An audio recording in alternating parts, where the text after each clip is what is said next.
Good morning. Morning, Coach. We will begin with Andrew Jones. Go ahead, Andrew. Hey, Coach, with the news that Sam may not play this weekend, you're probably going to get a lot of questions about Drake and Jacoby. What can you tell us about the progress that they've made since the season started, even though they haven't been on the field much? And what might you expect from them and look for from them this weekend if they do get extended time? Well, I know it's been well documented here that typically we give equal reps to the backup, quarterback. Now, since we have a deeper quarterback room this year, Drake May did not go down with scout team. He stayed with us. And so what we did was we split reps with Jacoby and Drake all year. So they have both gotten a lot of reps. They haven't gotten as many as Sam. But we have actually stolen some reps from Sam as the year has gone on, just get him what he needed and then get him out. And I think with regards to running the offense, understanding the offense, both of them have had, a multitude of reps each week to prepare. And so we'll prepare that way, the same way this week. And if Sam's not practicing, that'll buy those younger guys even more reps. And then we'll plan to go into the game with those two if in fact Sam does not dress for Saturday's game. With the North Carolina high schools not having a fall season last year, Drake hasn't thrown a pass in an actual game in a couple of years. So how vital is it that he gets out there and has live fire in the game? And how excited are you to have the opportunity to see him in that situation?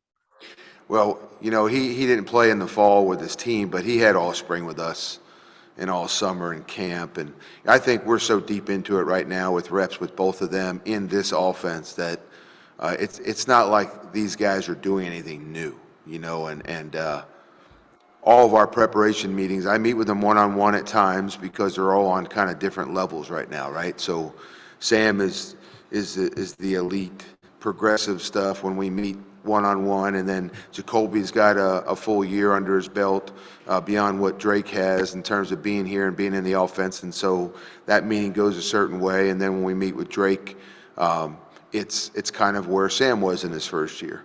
And the approach going into this game, if we're going to utilize Jacoby and Drake, will be the same way that we started the season 2 years ago when Sam was new, and we'll scale it down a little bit.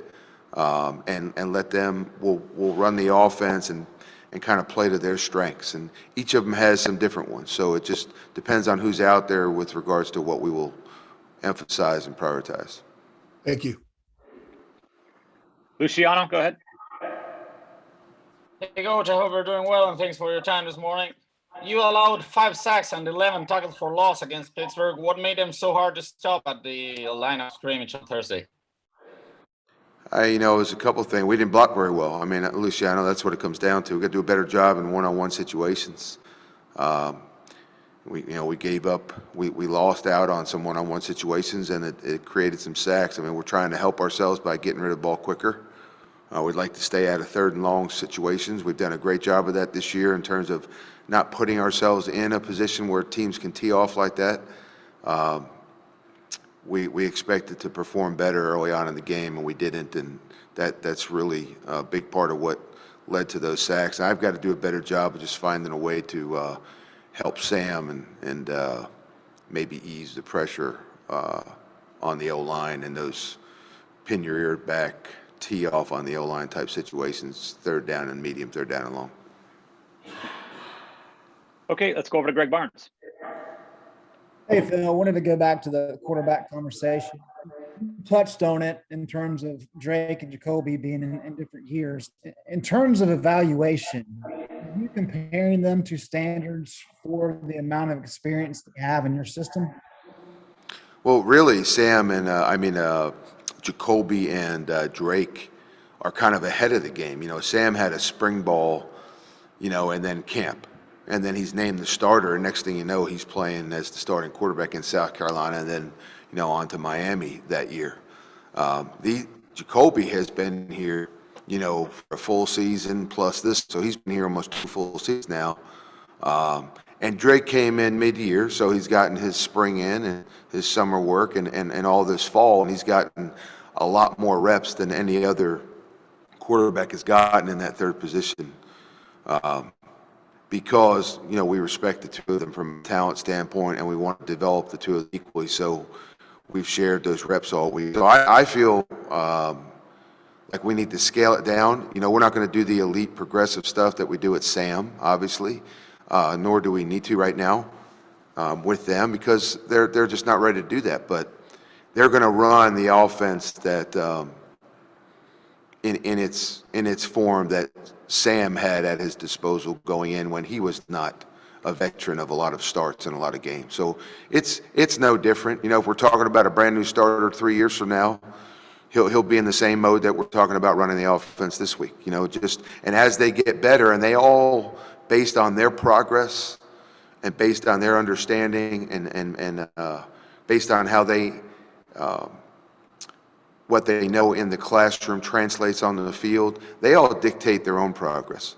It's also well documented how quickly Sam schooled himself up on the offense and showed that he had the ability to learn and X and O and get a feel for what the opponent was doing on defense.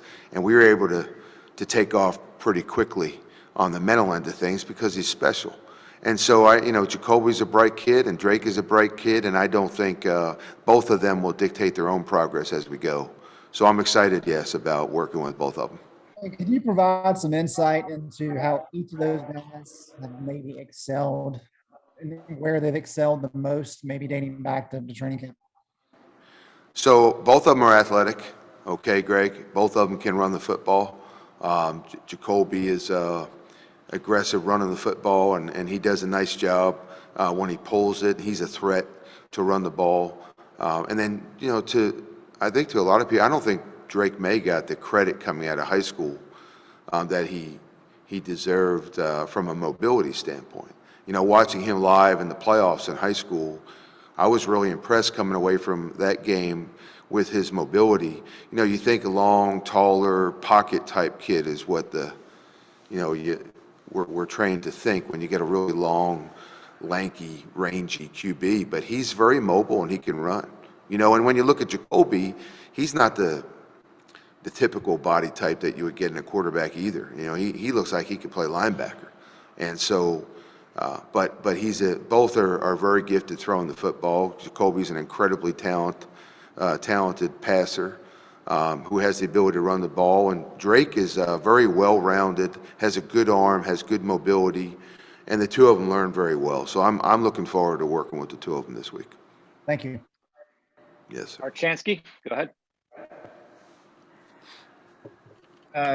Phil, Mac talked about the fourth down again and why he did this or why he did that. But there was the comment about he was talked out of it. Were you involved in that? And can you, or do you want to tell us anything about how that decision came about? Yeah, of course I am a part of that conversation. I think, I assume, had we had a crystal ball and we knew that we were going to get hit with a monsoon, Art, I think everybody and their grandmother would want to go for the touchdown and for the win, At the time, though, during the timeout, we have a discussion. It's a light rain, it's a drizzle, it's weather that doesn't affect anything that we do. You're not concerned about snapping it or getting a grip on the football. And so it really didn't even dawn on me personally that that would be an issue. And so I felt that we had struggled, just on my own end, that we had struggled on fourth down in the game. Pitt is built, the way they're built defensively, it's going to lend to them having success in short yardage situations and goal line situations. And they have been, very, very good in that area of the game all season. We were, obviously concerned going in with that area, and we weren't. We had some opportunities. We had some opportunities in the game on short yardage and goal line, schematically where it was actually there, and we didn't execute. But when we got to that point in the game, Art, and you look at the fact that that was an area of the game where we were struggling that particular night, I felt we had a better opportunity to win in overtime, excluding the weather issue. Obviously, when we got the football and Pitt scored in the rain, we got the football and it was just a deluge, and it became something you had to overcome. Now that's an excuse. We got to go execute anyway. And I tried to call some plays that would help us in that weather. But that was the reason that I had the vote. My vote was to go into overtime because I felt like we had a better chance offensively to win in that scenario than we did going for the touchdown. Thank you. Okay, we'll close up with Coach with Gregory Hall. Hey, Phil, I know we've spent a lot of time this season talking about the struggles of the offensive line and whatnot, but 4 guys listed on the senior week list, 2 obviously NFL inquiries, and Q thinking about maybe coming back. But just what of those 4 guys, Easy, Jordan Tucker, McKeithen, and Q, meant to this program since you've been here the last 3 years?